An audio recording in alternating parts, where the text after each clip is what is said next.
This is huge news that just broke on the 21st of November, 2024.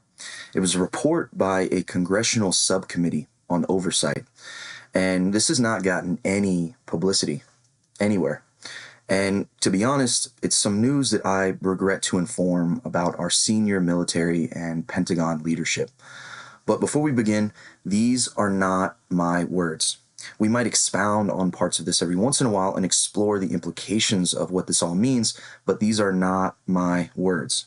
Now, for any of this to make sense, we're all going to have to first hang our political hats at the door. This oversight report is regarding the U.S. military's report concerning the 6th of January 2021, prepared by Inspector General Robert Storch. Many people still have no idea who was in charge that day, nor what the chain of command was, nor who dropped the ball in what turned out to be the biggest dumpster fire of a military counter-operation to ever have occurred in U.S. history. And it occurred right here on U.S. soil. And I want to make something very clear here. It is the U.S. military and the Pentagon that this congressional report is going to be talking about here. This report is not about politics. So if that's what you came here for, I'm sorry. This report is addressing the military's response for future instances of civil unrest to ensure the safety and security of Congress. Why wasn't the National Guard deployed to protect Congress until after there were already shots fired and a fatality inside the Capitol building? The military had to have known this, right? We are talking about the greatest military in the world here. Well, this is what this congressional report is all about. Prior to this report, the delay in deployment of National Guard was seen as hesitation and coordination challenges. But this congressional oversight report makes some explosive conclusions, including that the highest echelons of the U.S. military intentionally put Congress in danger by intentionally delaying the deployment of the National Guard, and then proceeded to lie to Congress that day, telling them that help was on the way when they knew that it wasn't. And then this congressional report goes on to explain how the Pentagon and Inspector General of the Defense Department has proceeded to lie and conceal evidence from Congress about all of this after the fact. And again, let's clarify something really fast. What makes this congressional report such a bombshell is that it doesn't just say that the U.S. military IG report has some holes in it. It says that after their investigation, they determined that this is what happened, and they want to know who is responsible, explaining that the inaccuracies of their IG report was simply crafted in a way to protect senior Department of Defense and Pentagon officials, according to this congressional oversight report. Not my words. First, we're going to start with the press release, and then we're going to move on to some other congressional and federal documents and testimony for a little backstory, and then we're going to move on to the congressional oversight report itself before finishing with some final thoughts and takeaways. Don't forget to like and subscribe to the channel if you find any of this interesting, and I want to know what you think. If you have any opinions along the way, throw them in the comment section. And if you like the subjects of military counter-operations, psyops, or cognitive warfare, don't forget to check out my books and subscribe to my periodical on Medium. All links can be found in my link tree. And I guess with that, let's get into it. First, the United States House Committee on House Administration deals with the general administration matters of the U.S. House of Representatives, the security of the U.S. Capitol, congressional security, federal elections, etc.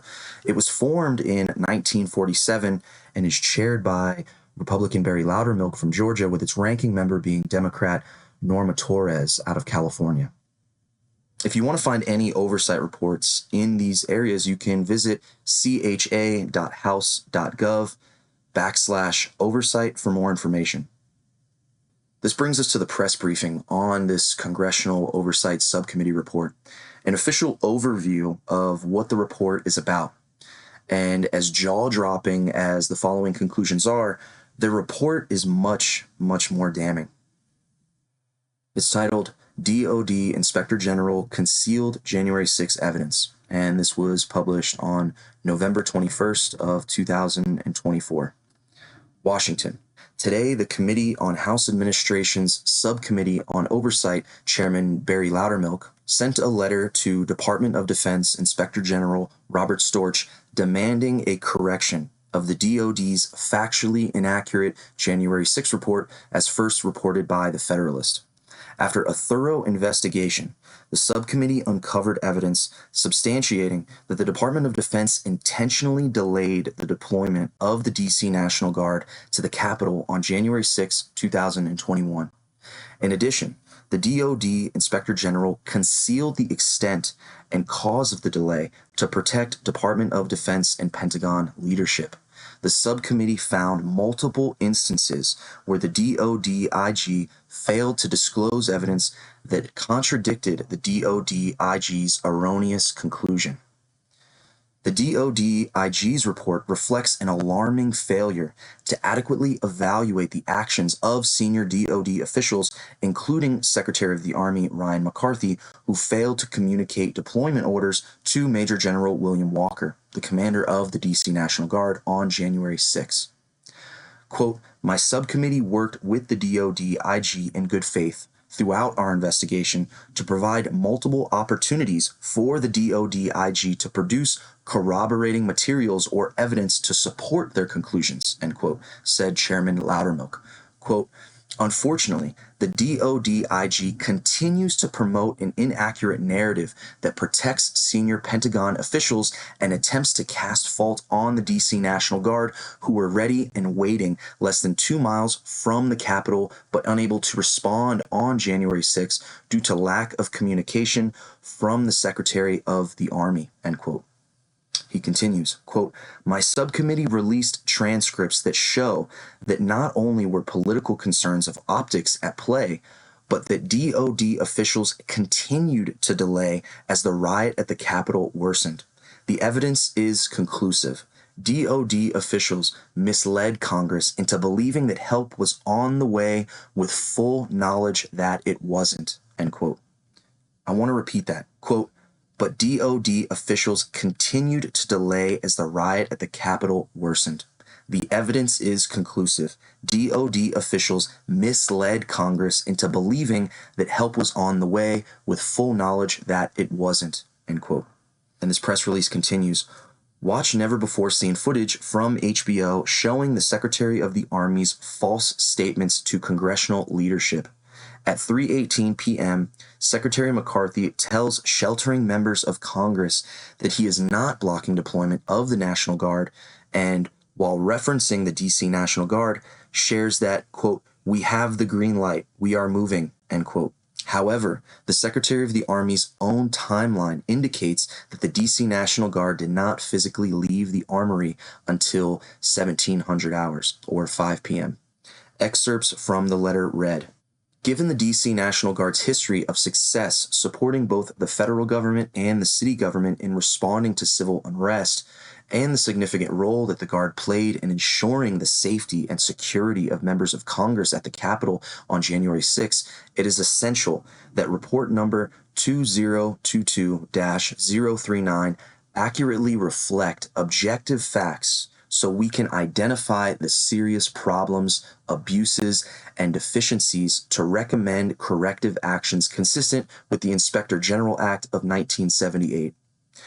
Throughout the subcommittee's extensive investigation into the failures of January 6, 2021, we have discovered numerous flaws and objective inaccuracies in the report that your office has yet to appropriately address.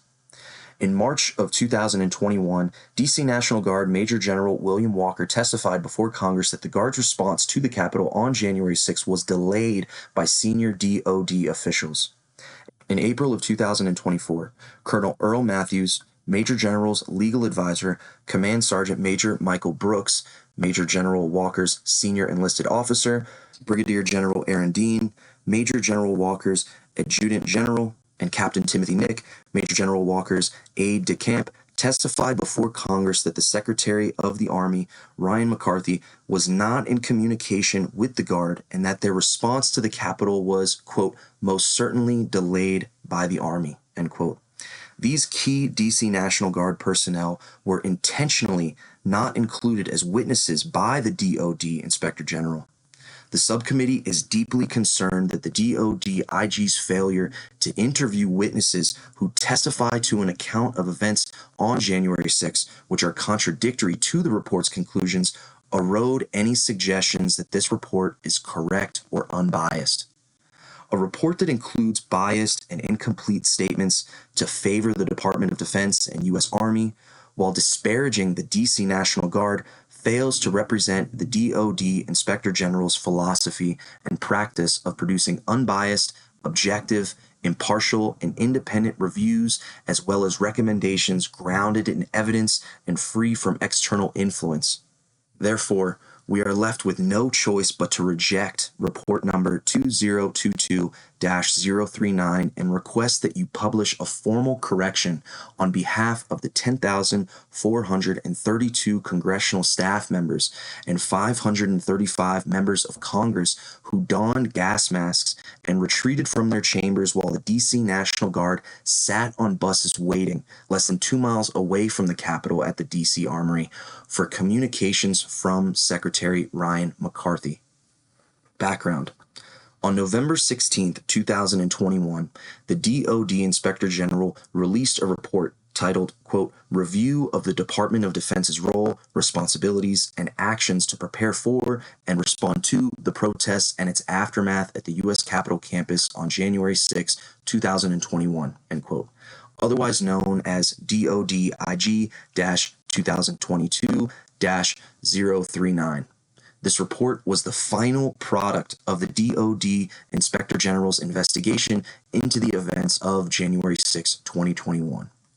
Throughout our investigation, our subcommittee has found significant irregularities in the DoD Inspector General report, including statements attributed to witnesses who subsequently informed the subcommittee that the witness did not make these statements, as well as glaring inconsistencies regarding the deployment of the DC National Guard.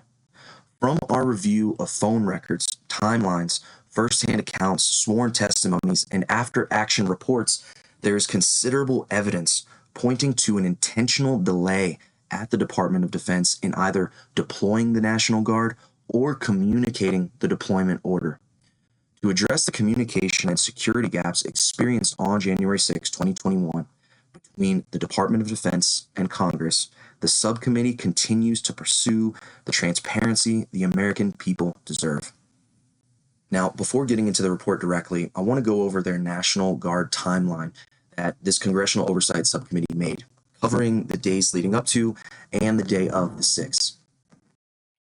December 31st, 2020, on New Year's Eve, DC Mayor Muriel Bowser requests Secretary of the Army Ryan McCarthy provide DC National Guard on January 5th through the 6th to support Metro Police Department. And then on January 3rd, 2021, a few days later, Acting Secretary of Defense Christopher Miller meets with President Trump at the White House. POTUS concurs that Secretary Miller activate DC National Guard to support law enforcement. And then January 3rd, 2021, that same day, U.S. Capitol Police Chief Stephen Sund asks Senate Sergeant at Arms Michael Stenger and House Sergeant at Arms Paul Irving for authority to have DC National Guard assist with security on January 6, 2021. Both SSAA and HSAA deny Chief Sund's request. Also, on January 3rd, 2021, that same day, U.S. Capitol Police Chief Sund advises DC National Guard Major General William Walker that U.S. Capitol Police may need DC National Guard support on January 6th, but does not have the Capitol Police Board authorization to request at this time because SSAA and HSAA have denied the request. And then January 4th, 2021, the following day, Secretary Miller and Secretary McCarthy formally approved DC Mayor Bowser's December 31st request for DC National Guard to support with traffic control points, or TCPs. Now, this part is extremely important to all of this. In fact, this approval of this federal request is the basis for all of these Congressional Oversight Subcommittee's conclusions.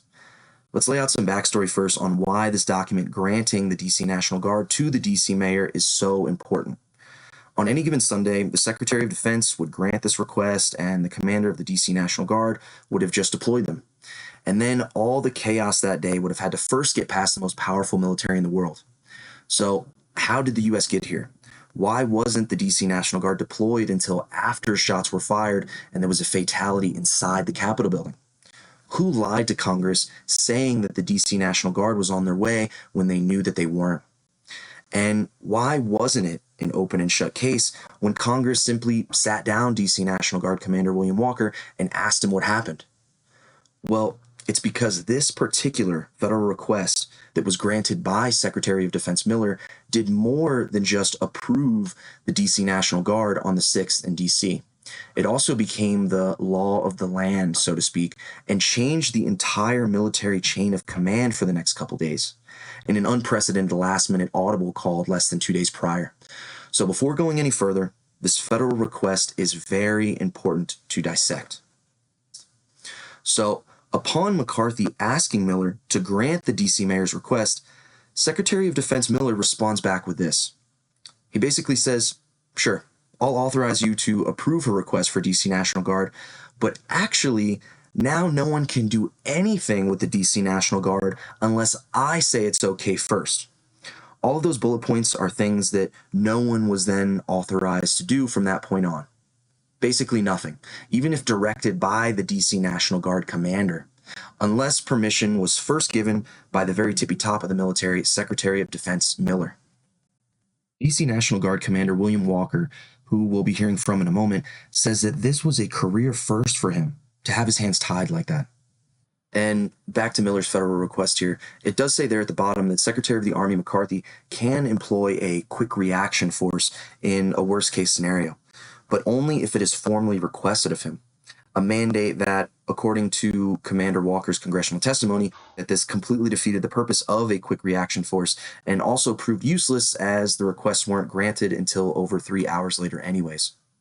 So now we're going to listen to a clip of DC National Guard Commander William Walker testifying about this 3-hour delay, which Congress has concluded was intentional, and how the National Guard couldn't even cross the street without direct permission sent all the way down from Secretary of Defense Miller, all due to this particular federal document. I'll put all of the links for all of the sources used in this video in the description. There was a dire emergency at the Capitol, and he requested the immediate assistance of as many available National Guardsmen that I could muster. Immediately after that 149 call, I alerted the U.S. Army senior leadership of the request. The approval for Chief Sun's request would eventually come from the Acting Secretary of Defense and be relayed to me by Army senior leaders at 5:08 p.m., about 3 hours and 19 minutes later. I had already had guardsmen on buses at the Armory ready to move to the Capitol. Consequently, at 5:20 p.m., less than 20 minutes, the District of Columbia National Guard arrived at the Capitol and were being sworn in by the United States Capitol Police. Said that you were able to get immediate authorization in the summer of 2020 during those protests. Yeah, I also thought it was odd, and I think you said it was unusual and very prescriptive, that the January 5th letter required the Secretary of the Army to approve the movement of deployed guardsmen from one traffic control point to another. Did you find that unusual? 19 years, I never had that before happen. So on that day, the Metropolitan Police, as they would any other day, requested that a traffic control point move one block over. No traffic was where they were, so they wanted the traffic control point to move one block. I had to get permission. I told him, I'll get back to you. I contacted Lieutenant General Pyatt, who contacted Secretary of the Army. I had to explain where that traffic control point was in relationship to the Capitol. And only then did I get permission to move the 3 National Guardsmen supporting the Metropolitan Police. These are 3 unarmed National Guardsmen who are helping with traffic control, in part so that Metropolitan Police can do other things, and they were not permitted to move a block away without getting permission from the Secretary of the Army. Is that true? That's correct. Yeah. So I talked to Chief Sun on Sunday. I talked to him Saturday and Sunday. We talk. We're friends. I've known him for a long time. So on Sunday, I asked him, are you going to request DC National Guard help? And if you do, I need it in writing. It has to be formal because the Secretary of Defense has to approve it. He told me he was not allowed to request a support. And I asked him if he wanted me to share that, and he said, no, I can't even ask you for the support, is what he told me. But he did say, but if I do call you, will you be able to support me? I said, yes, but I have to get approval from the Secretary of the Army and ultimately the Secretary of Defense because it's a federal request. So before we get back into this timeline of this Congressional Oversight Subcommittee, let's just recap in light of this federal request regarding who ultimately had command of the DC National Guard that day and who all was involved in this decision-making process.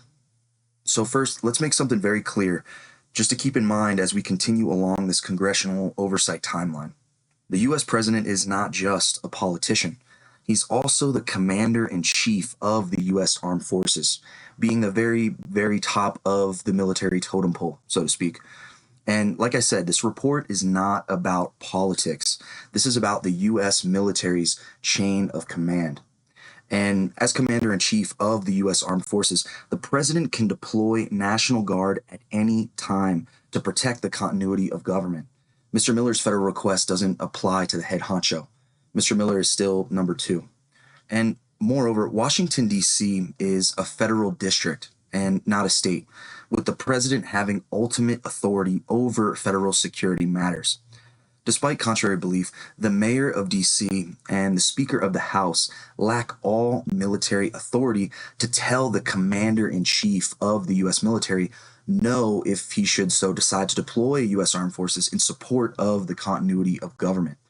They can express public opposition, they can scream, yell, cry, even feel responsible for what happened after the fact. But it doesn't matter because these are military matters we're talking about, and they are not in the military's chain of command. But if you disagree, drop it in the comments and cite your sources for why this is incorrect. And don't forget to hit the like button and subscribe to the channel if you find any of this interesting. So, the same day that Secretary of Defense Miller changed the U.S. military's chain of command with the approval of D.C. Mayor Muriel Bowser's request from New Year's Eve, Chief of Staff Mark Meadows offers 10,000 D.C. National Guard to support public safety. And then the following day, on January 5th, 2021, U.S. Capitol Police Chief Son informs Senate Sergeant-at-Arms and House Sergeant-at-Arms in separate discussions about the D.C. National Guard's ability to provide troops if authorization is granted. And that same day, on January 5th, 2021, Mayor Bowser sends a letter to the Department of Defense confirming the city of D.C. is not requesting support from additional law enforcement and discourages any additional deployment. Also that same day, on January 5th, 2021, President Trump calls Secretary Miller and offers 10,000 troops to maintain public safety on January 6, 2021. And here's the National Guard timeline from that day on 6th of January, 2021. At 11:35 a.m., demonstrators start to move from the ellipse to the U.S. Capitol. And at 12:53 p.m., the U.S. Capitol Police saw its first breach of their outer perimeter on the west front of the U.S. Capitol. And then at 1:40 p.m., the House Sergeant-at-Arms Irving seeks out Speaker Pelosi's Chief of Staff, Terry McCullough, on the House floor to relay Chief Son's request for National Guard support to the Speaker. And then at 1:49 p.m., just 9 minutes later, Chief Son calls Major General Walker and asks for immediate National Guard assistance, stating that the security perimeter at the U.S. Capitol has been breached. And about 20 minutes later at 2:08 p.m., Chief Son calls House Sergeant-at-Arms Irving and is informed that the Capitol Police Board has formally approved the request for D.C. National Guard. And then at 2:10 p.m., just a couple minutes later, Chief Son calls Major General Walker requesting immediate support from D.C. National Guard. Major General Walker advises Son that the D.C. National Guard Quick Reaction Force could be ready to deploy immediately if authorized. Secretary McCarthy withholds unilateral approval to deploy the Quick Reaction Force. And then at 2:12 p.m., just a couple minutes later, the Capitol building saw its first breach. And then 7 minutes later at 2:19 p.m., Major General Walker emails Secretary McCarthy advising of Chief Sun's request for immediate assistance. Receives no email or phone response. 11 minutes later at 2:30 p.m., Secretary McCarthy is not present on the 2:30 p.m. phone call. Secretary McCarthy meets with Secretary Miller at the Pentagon to discuss requests for immediate D.C. National Guard deployment. And then during the same time, Dr. Christopher Rodriguez of the D.C. Homeland Security and Emergency Management Agency establishes a conference call with D.C. and military leaders to seek Secretary of the Army's authorization for immediate deployment of D.C. National Guard.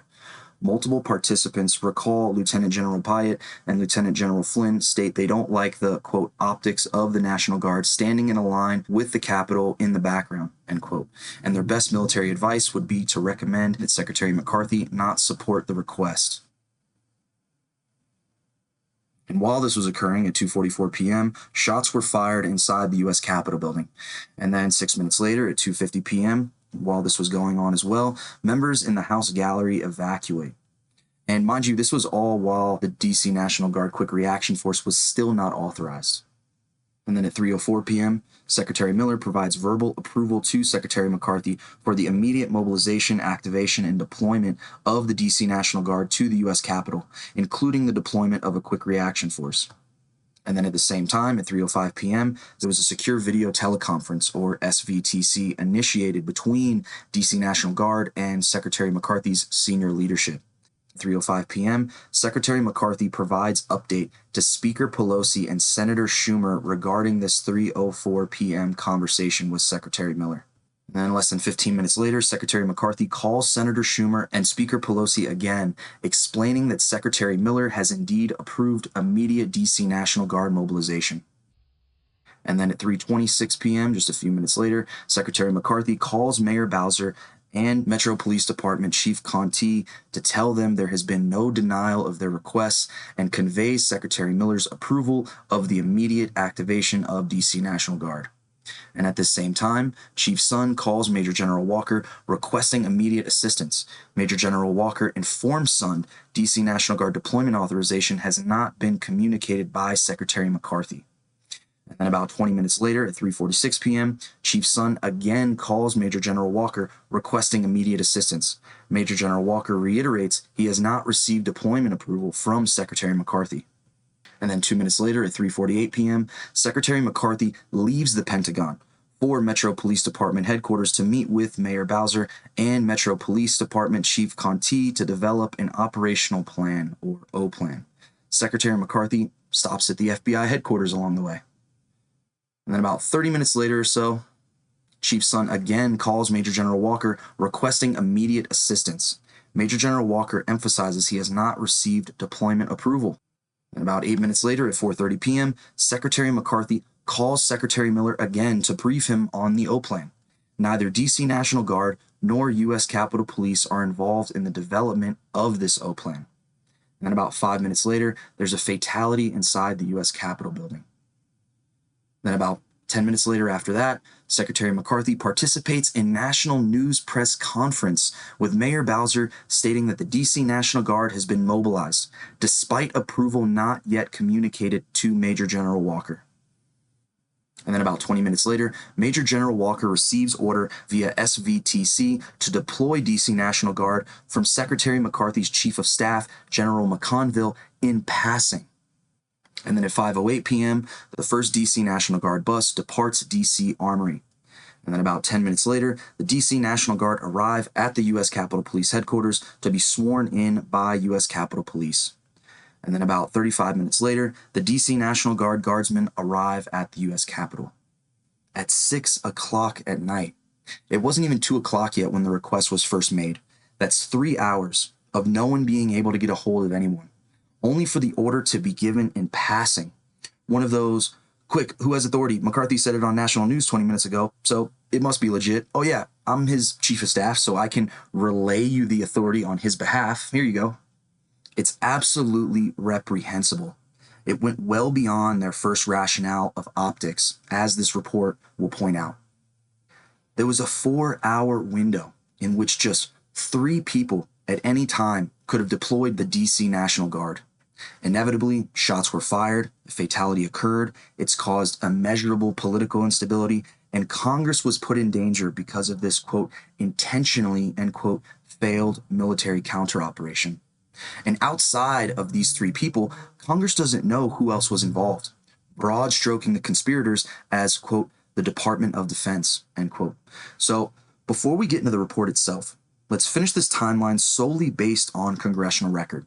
So we know what everyone didn't do for 4 hours, and we know what Secretary of Defense Miller and Secretary of the Army McCarthy were doing, basically calling and talking to everyone about orders that they never gave, before just falling off the face of the earth altogether. But what was the commander-in-chief doing at the time?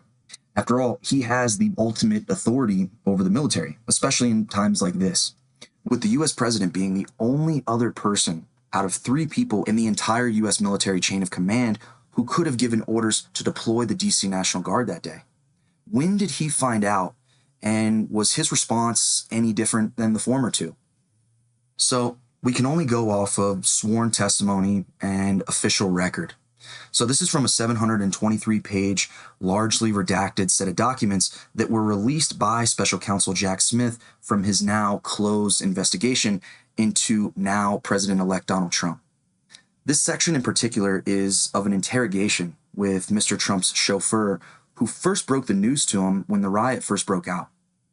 The chauffeur and the interviewer are watching time-stamped CCTV footage of inside the White House while the chauffeur is first telling the president about the riot. The interviewer asks, quote, "And you were telling him the speech was cut off at the end. Do you know why it was cut off?" End quote. To which the chauffeur responds, quote, "Because it jumped to what was happening down at the Capitol," end quote. And the interviewer asks, quote, "So when the president came back in this moment, this is time-stamped at 1:21, you were telling him that his speech was cut off in the recording because the coverage jumped to what was happening at the Capitol. Is that right?" End quote. To which the chauffeur responds, quote, "Yes, sir," end quote. The interviewer then asks, quote, "What was his reaction to that when he found out? Did he ask any questions like what's going on at the Capitol?" End quote. And the chauffeur replies, quote, it was, I don't know, like the direct quotes, I can just pretty much like, it was, "Sir, they cut it off because they're rioting down at the Capitol." And he was like, "What do you mean?" He said, "It's like they're rioting down at the Capitol." And he was like, "Oh, really?" And then he was like, "All right, let's go see." The chauffeur continues, "And then we walked back to the back, and I stepped out to get him a Diet Coke, came back in, and that's pretty much it for me as he's watching it and like seeing it for himself," end quote. And the interviewer asks, quote, "Okay, when you said you walked to the back, did you mean walked to the Oval Dining Room?" End quote. And the chauffeur replies, quote, "Correct," end quote. So we don't know what happened next as the rest of the document is redacted. And just for reference, before we jump into the oversight report itself, if the riot was revealed to him at 1:21 p.m., after the perimeter fences at the Capitol building were pushed back, this puts him watching the riots about 30 minutes before DC National Guard Commander William Walker first called for National Guard, and about an hour and a half before shots were fired inside the building. After watching the riots with a Diet Coke, there's no more information. All we do know is that the then Commander-in-Chief never deployed National Guard, and the Department of Defense, quote, intentionally delayed the deployment, end quote, until over 3 hours later. But just to preface this report, while only 3 people could make the call that day, Congress has revealed that there were other top defense officials in on this, quote, intentionally, end quote, failed military counteroperation. And this is the report here, dated 21st of November, 2024. And this is directed to Robert P. Storch, the Inspector General who prepared the Inspector General's report for the Department of Defense. Quote, "Dear Inspector General Storch, the Committee on House Administration Subcommittee on Oversight is tasked with investigating the intelligence and security failures at the United States Capitol on the 6th of January 2021, and to develop effective legislation, such as enacting new policies that will better protect the Capitol. A major component of the security apparatus on the 6th of January was the Department of Defense, specifically the role, responsibilities, and actions of the District of Columbia National Guard in response to the civil unrest and its aftermath at the Capitol. As you know, on November 16th, 2021, the Department of Defense Office of Inspector General, or DODIG, published report number 2022-039, titled, quote, Review of the DoD's Role, Responsibilities, and Actions to Prepare for and Respond to the Protests and its Aftermath at the U.S. Capitol campus on January 6, 2021, end quote. This report was the final product of the DoD IG's review into the events of January 6 and reviewed how the DoD responded to requests for support as the events unfolded. While the subcommittee appreciates the DoD IG's crucial review of the records and materials the DoD holds regarding that day, this report has left many unanswered questions regarding the DoD's actions on and in the days leading up to January 6, 2021. Given the DC National Guard's history of success supporting both the federal government and the city government in responding to instances of civil unrest, and the significant role they played in ensuring the safety and security of members of Congress at the Capitol on January 6, it is essential that report number 2022-039 is accurate. This is essential for the subcommittee to identify the serious problems, abuses, and deficiencies to recommend corrective actions consistent with the Inspector General Act of 1978. Throughout the subcommittee's extensive investigation into the failures of January 6, 2021, we have discovered numerous flaws and inaccuracies in the report that your office has yet to appropriately address. After a thorough examination of emails and documents, including letters, memorandums, agreements, plans, orders, reports, briefings, statements made in congressional hearings, closed-door testimony to the Select Committee to investigate the January 6th attack on the United States Capitol, and closed-door testimony made to the DoD IG, the subcommittee's investigation has concluded that the Department of Defense intentionally delayed the deployment of the DC National Guard to the Capitol on January 6, 2021. Furthermore, the subcommittee also maintains that the DoD IG knowingly concealed the extent of the delay in constructing a narrative that is favorable to DoD and Pentagon leadership.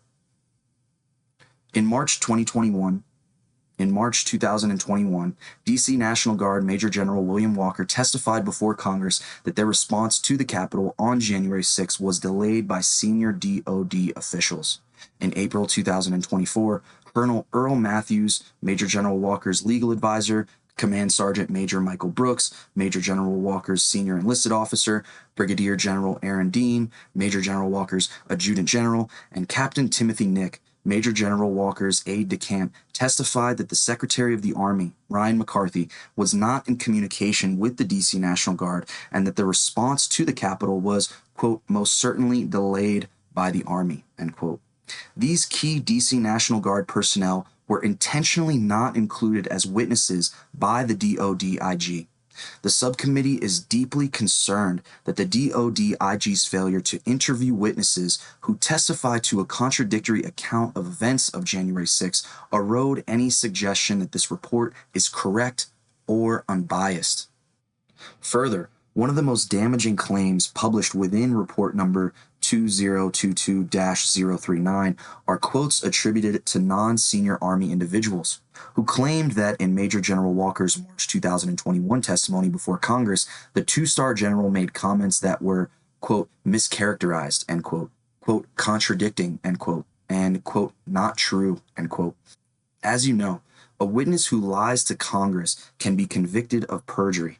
Publishing these comments without any substantiating evidence was negligent and reckless, especially given that the junior Army staff member who provided context to support the claim in their interview with the DoD IG was blatantly wrong.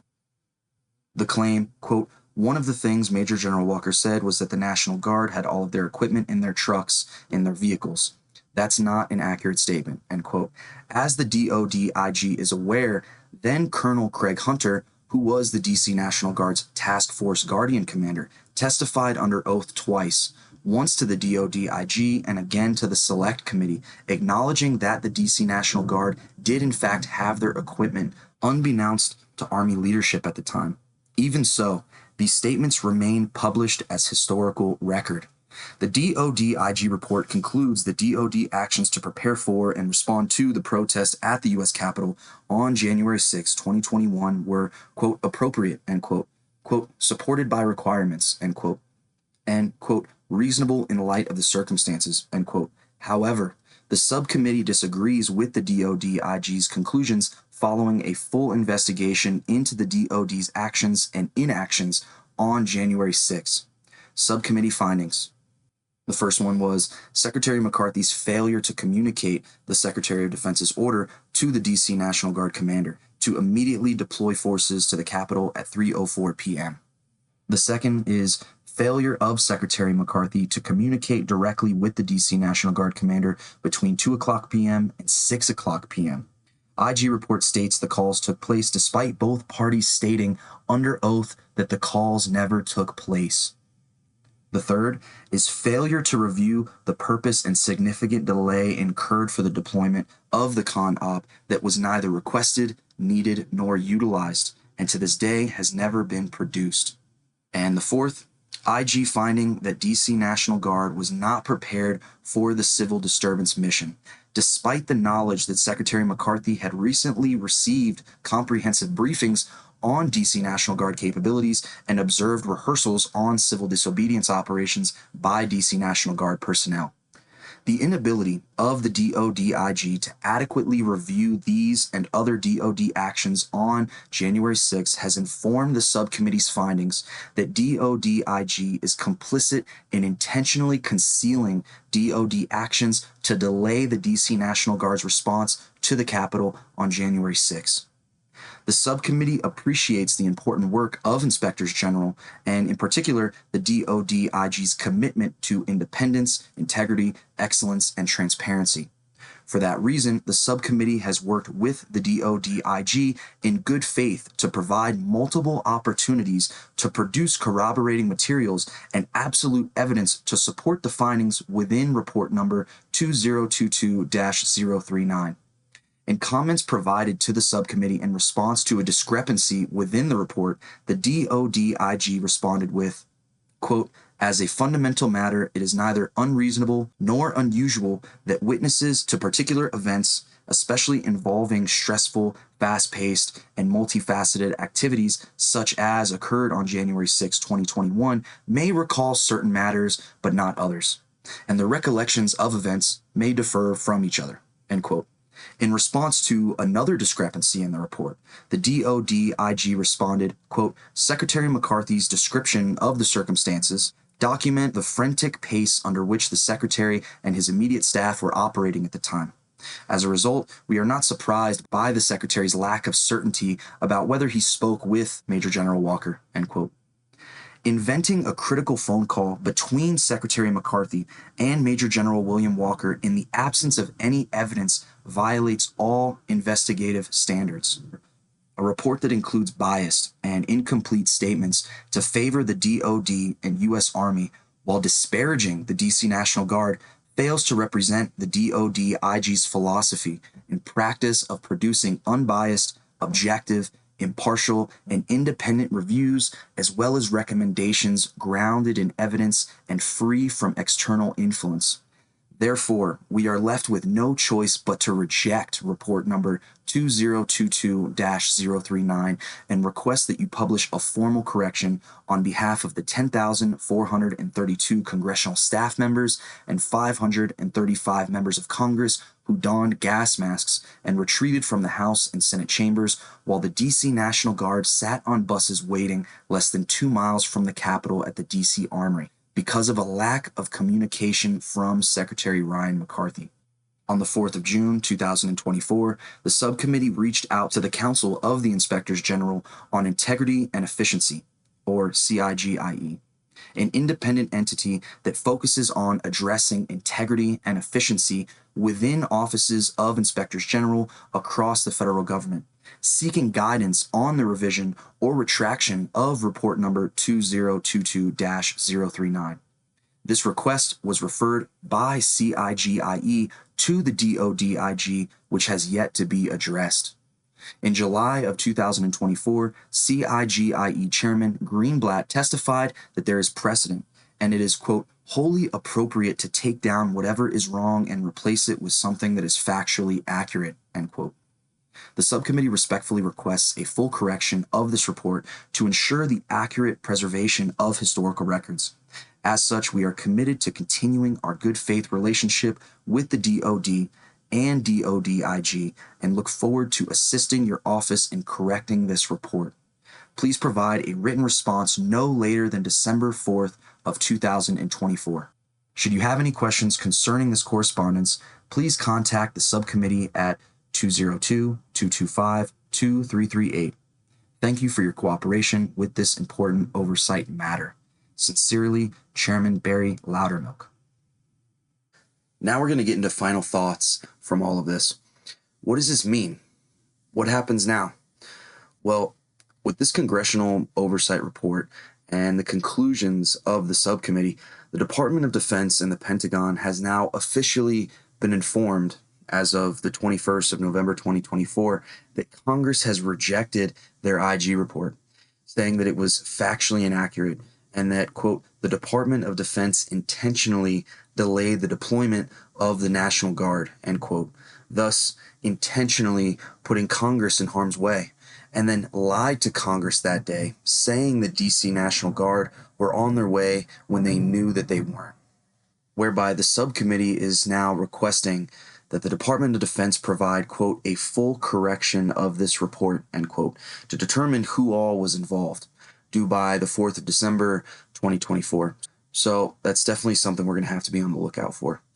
Congress isn't buying the Defense Department's story that senior military leaders of the most powerful military in the world simply just forgot, especially since what their IG report had to say. So to continue this analysis, I want to quote Chairman Loudermilk of the Congressional Oversight Subcommittee. Quote, my subcommittee released transcripts that show not only were political concerns of optics at play, but that DoD officials continued to delay as the riot at the Capitol worsened. The evidence is conclusive. DoD officials misled Congress into believing that help was on the way with full knowledge that it wasn't, end quote. And this is a huge statement, which leads us to the next part of the assessment and still looming question. Why? Why would the Department of Defense condone political instability to the point of political violence before doing anything to prevent it? And this is the same Department of Defense and Pentagon currently gaming domestic military operations on U.S. soil for mass deportations. But that's not the only domestic activities the top defense officials are now gaming. And I made a separate video on that news if you want to check that out. You can find that on the channel titled The U.S. Military's Domestic War Games. Go and check that one out if you want to know more about these domestic military gaming exercises. And if you want to know more about other instances when the U.S. military has gamed out the rounding up of people on U.S. soil and times when they actually did, I have another video on my channel titled Domestic Military Operations and Rex 1984. Definitely check that one out as well. But we're still not any closer to answering this still looming question. Why would the Department of Defense condone political instability to the point of political violence before doing anything to prevent it? Well, we can still leave our political hats at the door. They're doing just fine over there. I'm keeping a good eye on them. Everyone can still pick them up on the way out. But to even speculate on why, we have to first put on our conspiracy hat for this one, which shouldn't be too hard considering Congress is asserting that there is a literal conspiracy currently going on. And once again, per Chairman Loudermilk, quote, my subcommittee released transcripts that show not only were political concerns of optics at play, but that DoD officials continued to delay as the riot at the Capitol worsened.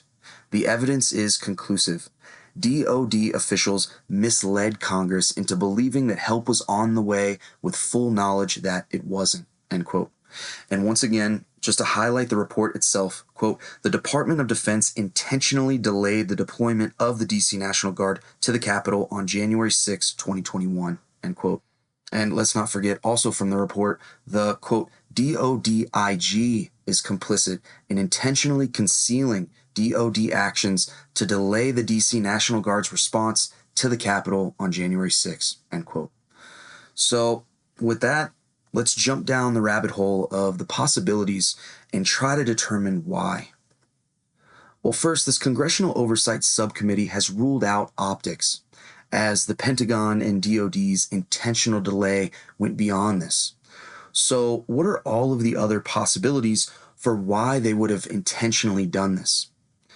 Well, there's only two reasons, or one reason and a plan B, depending on how you feel. But let's start with Occam's razor, with it being the most obvious and having plenty of historical precedent. Historically, why have militaries intentionally stood down and put the lives of government officials at risk during political instability and riots during election season? Well, election time is the historic flashpoint for nearly all instances of regime change, revolution. Sometimes revolution can be drawn out and violent, and sometimes revolutions can start peaceful and gradually turn violent. But that flashpoint, when things hit the fan, is when the military plays a key role. One way that regime change can happen is when the military gets involved and takes the direct support of the people against the government. That's known as a military coup, like Egypt in 2013. But another tactic is when the military assists in regime change through passive support by standing down altogether, enabling what's known as a civilian coup. In this case, the military generally assists by negotiating the exit for the government officials after the fact when the government realizes it has no other option or support. Thus, the military taking on the role of a mediator, so to speak. So in this context, not just military neutrality, but intentionally standing down and not protecting Congress is also a tactic used in regime change. This occurred in Egypt in 2011, Serbia in 2000, etc., etc. And mind you, oftentimes when this happens, these presidents can be both democratically elected or have been a dictator ruling for like 30 years or better. But the fact remains that intentionally standing down and not protecting elected officials is how the military can conduct regime change. Is that something that we're seeing here with this Congressional Oversight Subcommittee report? I don't know. Let me know what you think in the comments. Something to keep in mind as we wait for this revised IG report from the Department of Defense. Even though this Congressional Oversight Subcommittee has concluded, or as Chairman Loudermilk said, quote, the evidence is conclusive, end quote, that the military intentionally put Congress in harm's way, then lied about help being on the way, and continues to lie and conceal evidence, it still seems that on the surface, everyone has squeaky clean, plausible deniability.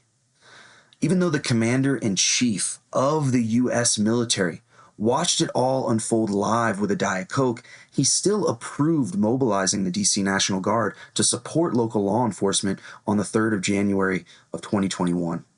So, although it's morally reprehensible how anyone can call themselves a military leader and see that madness beginning to unfold without ever putting a stop to it, he can still very well argue that he relegated his duties to Secretary of Defense Christopher C. Miller, as per that federal request. And or he could say that his inaction was per the advice of his Joint Chiefs and other advisors. And one thing I want to remind everyone, all of these known players involved in this, apart from those that have lied, do have plausible deniability in this intentional delay and enabling of political violence. So I'm not passing final judgment on anyone. I'm just presenting the facts and possibilities based on the congressional record. As utterly as inept as everyone was, whoever all was behind this and or if there was a fall guy, so to speak, it's still left up to this ongoing Congressional Oversight Subcommittee. So Secretary of Defense Christopher C. Miller, just under the Commander-in-Chief, is another player in this that could plead plausible deniability. He's a guy who was brought into the administration just a few months prior. He was only in his position for a few weeks, overseeing the entire Department of Defense. And even though Mr. Miller stripped the deployment authority of the D.C. National Guard from the leaders on the ground, he also relegated this authority to someone just underneath him, Secretary of the Army McCarthy, whereby this being Mr. Miller's plausible deniability, having the ability to say, I authorized McCarthy. What, he didn't tell the leaders on the ground? Or... So, Secretary of the Army McCarthy is who the finger is unofficially being pointed at, solely because the plausible deniability of the former two, not because he was the only person who could have deployed assistance that day. Let's make that clear. Because, like I said, everyone's plausible deniability here is only surface deep. The sheer amount of time before deployment orders were given by anyone who could have given them, not just by McCarthy, but also Miller and the Commander-in-Chief, demonstrates neglect in the eyes of this Congressional Oversight Subcommittee when coupled with the military's intentional lying about the DC National Guard being on their way when they knew that they weren't. And moreover, Congress places the responsibility of this intentional delay more broadly at the Pentagon and Department of Defense as a whole, which would be these defense advisors when it finally did come down to deploy and protect Congress. This conclusion most likely being drawn by their collective lack of urgency when it was apparent that the DC National Guard was never deployed, when they all knew at that point that the authorization had been given. If this and the intentional lying to Congress saying that the DC National Guard was on their way and the huge span of time hadn't occurred, then Congress most likely wouldn't have rejected the Defense Department's IG report that blamed the deployment delays on the DC National Guard and their own coordination issues, as what was previously believed to be the case before this Congressional Oversight report was just released. So, just to recap, before we continue, the Department of Defense and Pentagon has now been implicated in the intentional standing down and endangering of Congress, lying to them about DC National Guard being on their way, continuing to lie to them, etc., in what could be argued as a military coup via intentional stand down. Now, I'm not concluding that, but from a historical lens, it could without a doubt be interpreted this way. And there's a lot of historical precedent to support this. And to be honest, since this went well beyond optics, according to Congress, I can only think of one other reason why the military would intentionally do this. But this can be seen as either a separate reason altogether or a plan B that we'll get into in a moment. But if you have another reason for why the military would intentionally do this, put it in the comments. One more thing before getting into this possible second reason and or plan B. Regardless when Congress finds out how many people were involved, if Congress has concluded that the entire thing was intentional, this now opens the window to the question of whether it was premeditated, as the report did include not just events from that day, but also the days prior as well. In the court of law, murder is murder. But when something is premeditated, it opens up a whole other web of who, what, when, where, and whys. The next IG report will tell us if it was premeditated, or at the very least give us a better idea of who all was involved in the intentional stand down. Hypothetically speaking, what would a premeditated military coup via intentional stand down look like in this particular case? Well, first it would be stripping authority from leaders on the ground, exactly as we saw here. And it would also include compartmentalized relegations away from top military leaders through last-minute changes to the chain of command. Also exactly what we saw here. In this way, everyone can step away if it doesn't work and say, well, I gave the order to the guy underneath me. What, he never gave the order? Or until finally the guy a couple ranks down can say, I could have sworn that I gave that order. Eventually, this leads to an unruly, violent civilian standoff with the government, to which the military goes from saying, I could have swore we gave that order, to we're remaining politically neutral, so you're on your own. But we'll help negotiate an exit for you if negotiations don't work out. At least historically, that's how it's been done in the past. Again, not saying that this is what was attempted here. Since Congress has concluded that this was intentional, what is the only other reason why the military would do something like this? And just as another reminder, we're simply expounding on the recent conclusions of this Congressional Oversight Subcommittee. and everything being discussed are strictly hypotheticals based thereon. So, just because the military assists in regime change, either directly through force or indirectly through inactivity and standing down, it doesn't always lead to a military state per se. It does lead to an interim government, which is sometimes led by the military, and sweeping changes to the way which the government governs, sometimes even a complete reimagining of the country's constitution. And this lends to why a military shows this support. Top military leaders do this when they are unsatisfied with how the government is being run, giving it a nudge, so to speak, during these flashpoints of political instability, either by force or by inactivity, to kickstart the process of regime change. But whether the regime change is successful or unsuccessful, the idea is to reshape the dynamic of the government in a way that benefits and or gives more power or domain or authority to those involved. Sometimes those involved claim to represent, quote, the people, end quote, and sometimes they're worse or simply no better than the last guys.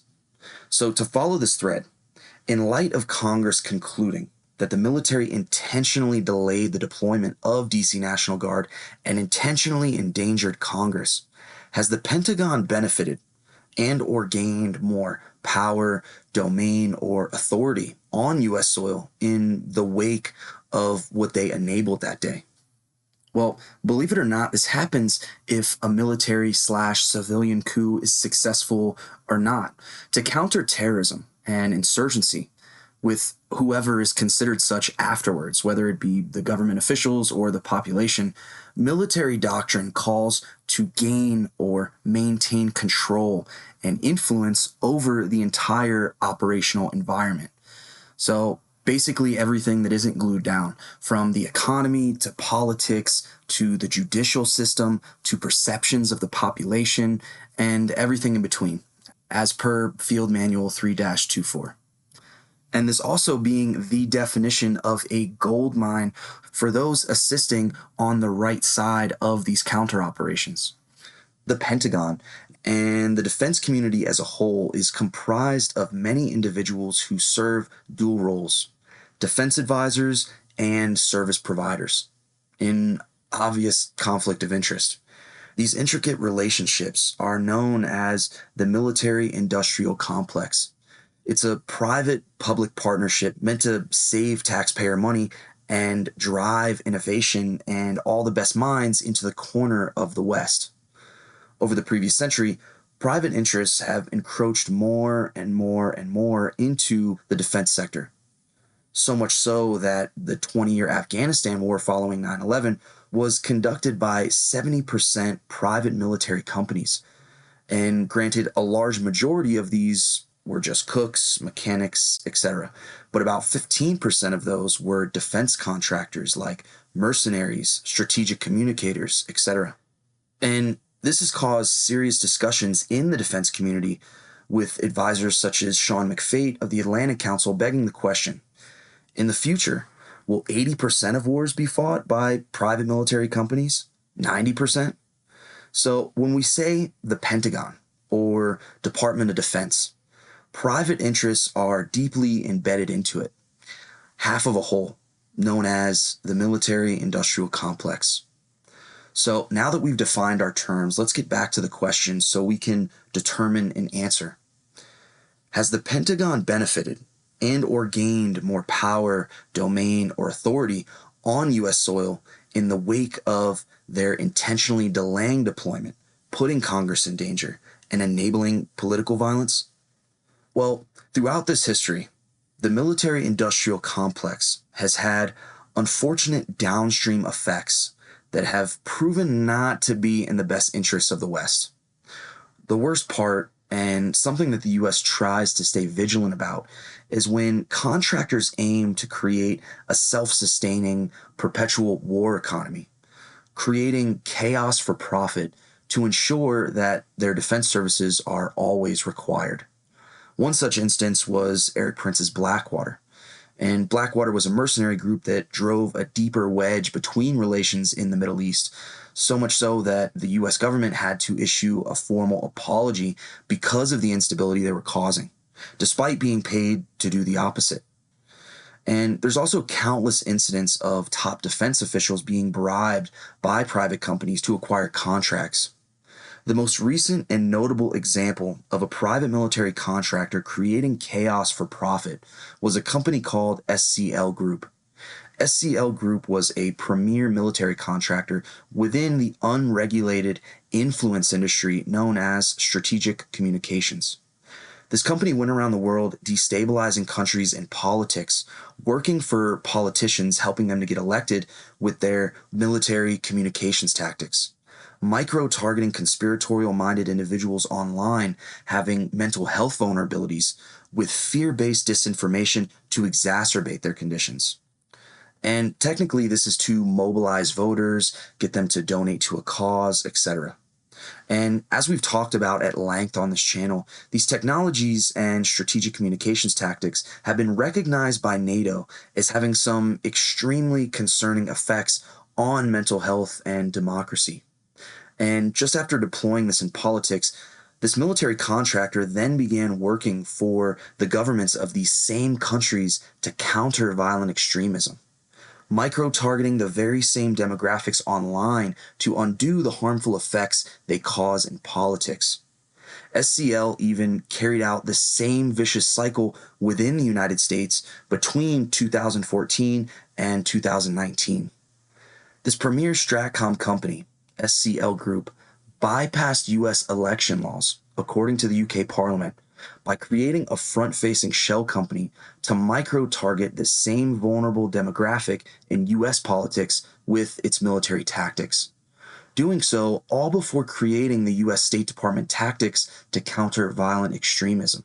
According to the State Department contract, quote, in sum, after 6 years of research and countless demonstrations by companies wishing to sell their services, the Global Engagement Center is not aware of any companies that approach the sophistication and effectiveness of SCL in designing data-driven influence campaigns that demonstrably work, end quote. And then, in the middle of this same national security contract to create these same State Department strategies utilizing these technologies, another one of SCL's front-facing shell companies, known as SCL Social, had to register as a foreign agent. And this was due to SCL, quote, developing and executing a global social media campaign on behalf of the National Media Council of the United Arab Emirates, or UAE, end quote, that was, quote, focused on NGOs, foreign diplomats, and certain reporters within New York City during the 72nd regular session of the United Nations, end quote. And the UAE has since become Russia and China's largest trading partner in the Arab world, causing the US to halt shipments of advanced F-35 aircraft. Approximately 6 months after SCL had to register as a foreign agent for executing these weaponized influence campaigns on behalf of the UAE, the Arab country signed a strategic partnership with Russia to bolster cooperation on security and defense. Senior U.S. officials and members of Congress are now questioning the UAE's reliability as its own strategic partner. More so after a major U.S. intelligence breach led to the leak of a document alleging senior Russian officials boasting about successfully convincing the UAE to double-cross U.S. intelligence agencies. And even more troubling with this private military contractor, SCL Group, according to UK Parliament testimony from top executives, this company did a, quote, massive profiling project in America, end quote, for a company called Luke Oil, despite it not operating anywhere near the US. And this might not sound very troubling on the surface, but Luke Oil has a, quote, information sharing agreement, end quote, with Russia's intelligence apparatus, the FSB. Just a portion of these correspondences to the CEO of Luke Oil included a, quote, pitch deck, end quote, of how to influence US voters, containing a slideshow of their, quote, rumor campaigns, end quote, work in, quote, disinformation, end quote, and, quote, attitudinal inoculation, end quote, in Nigeria, with the CEO of this military contractor meeting with this FSB-connected company in Turkey. And this evidence is currently in the UK Parliament's possession. According to Chairman Damian Collins, who interviewed the CEO of SCL about these correspondences at a House of Commons committee hearing, quote, "The same day you were presenting to Lukoil in Turkey, SCL Group are doing strategic communications work to counter Russian intelligence in Riga at the NATO Strategic Communications Center, discussing some of these same techniques and approaches," end quote.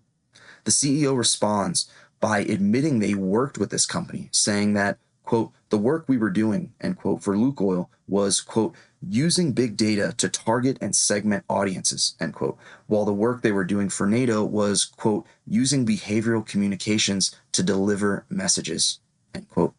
And this wasn't just some random military contractor, as the aforementioned quote from the U.S. State Department contract will attest to. SCL Group laid the foundation for NATO's STRATCOM capabilities.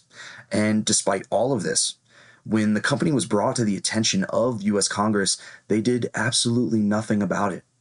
What this premier company did in the U.S. and around the world is an example of perpetuating a self-sustaining war economy, profit from intentional chaos and political instability. And because of the inseparability of the Pentagon from the military-industrial complex, this brings us to the only other potential reason, or Plan B, as to why the Department of Defense and Pentagon would intentionally delay the deployment of the National Guard, intentionally endangering Congress, and intentionally enabling political violence. So now that the term military-industrial complex has been defined with the downfalls discussed in the context of its relationship to the defense community, let's ask the underlying question again. Has the Pentagon benefited and or gained more power, domain, or authority on U.S. soil in the wake of their intentional actions and inactions? Well, following the 6th of January 2021, there was a big boom of the military-industrial complex. Companies like SCL Group that conduct strategic communications were already in place for monitoring Islamic extremism. But these behavioral influence campaigns were then broadened from countering violent extremism, or CVE, to countering domestic violent extremism, or DVE. Now, with the primary focus on right-wing extremism and militia movements rather than Islamists and left-wing groups from the decades past.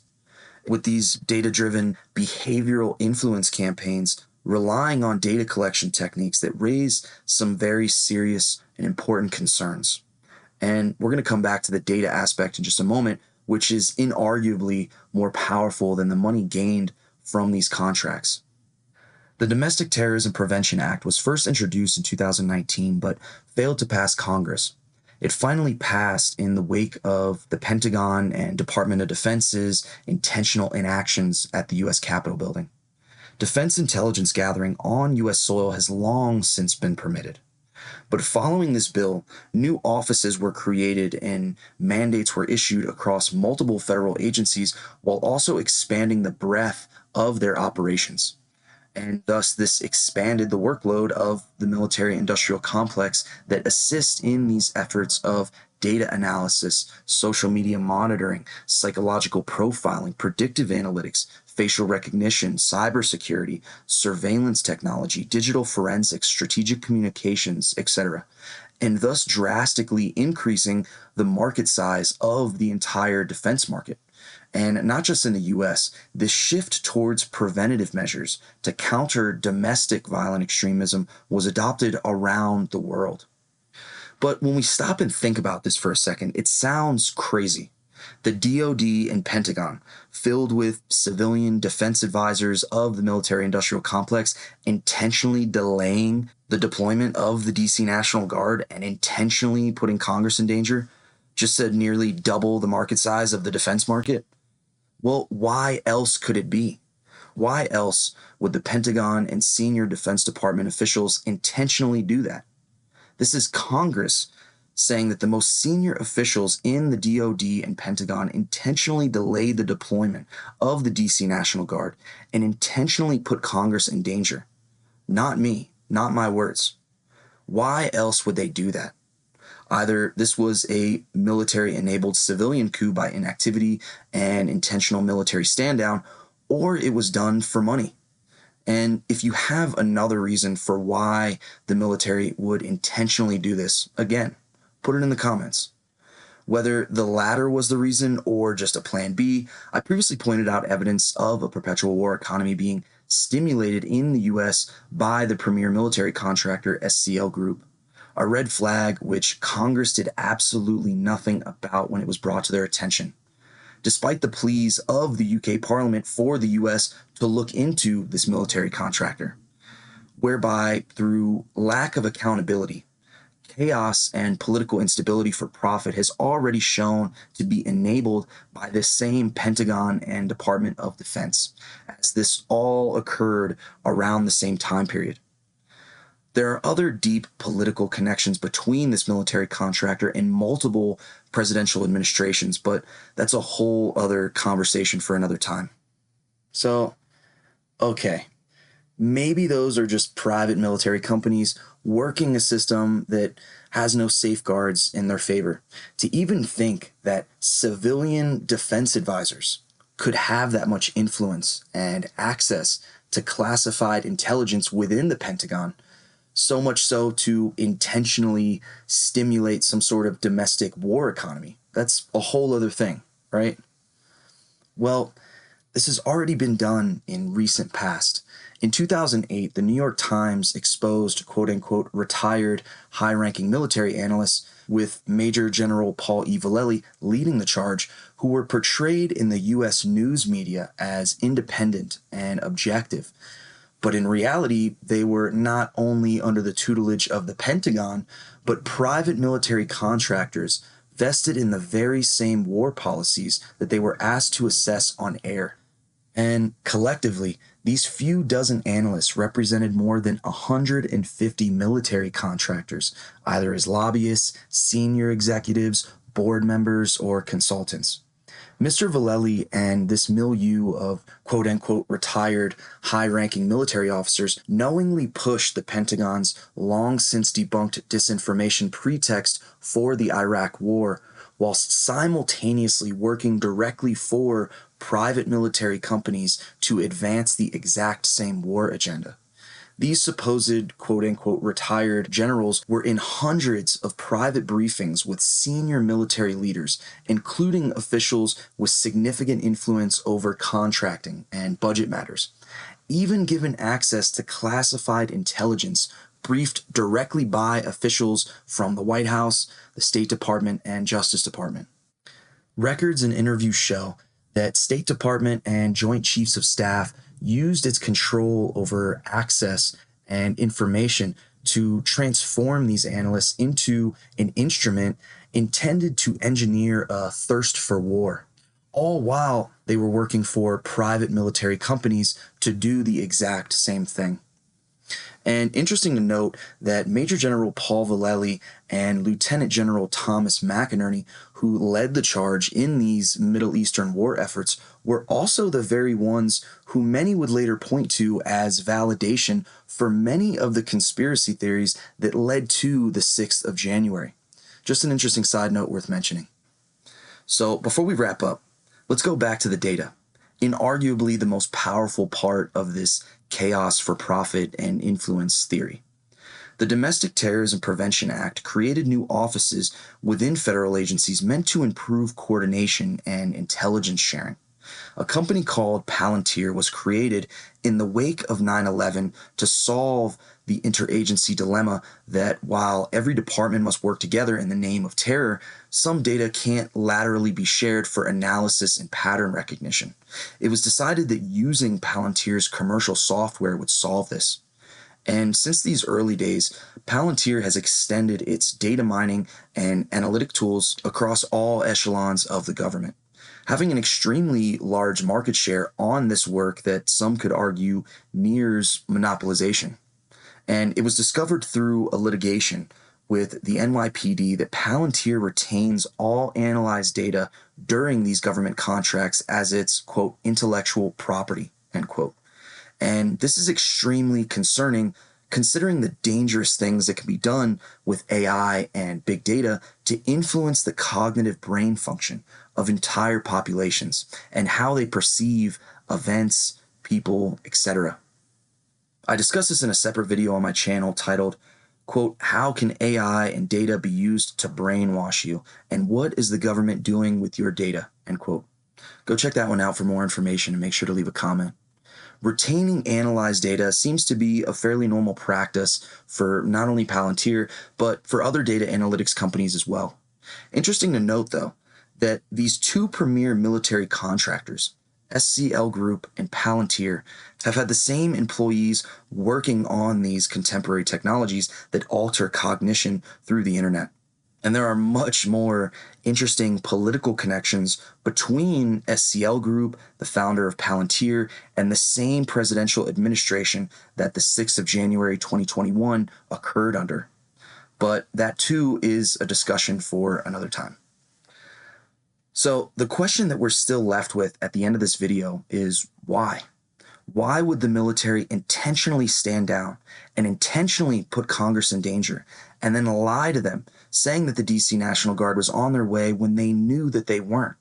If not for a military-enabled civilian coup through inactivity and intentional stand down, nor for money, nor for data, and nor for wider domain and influence over the government and population, then why else?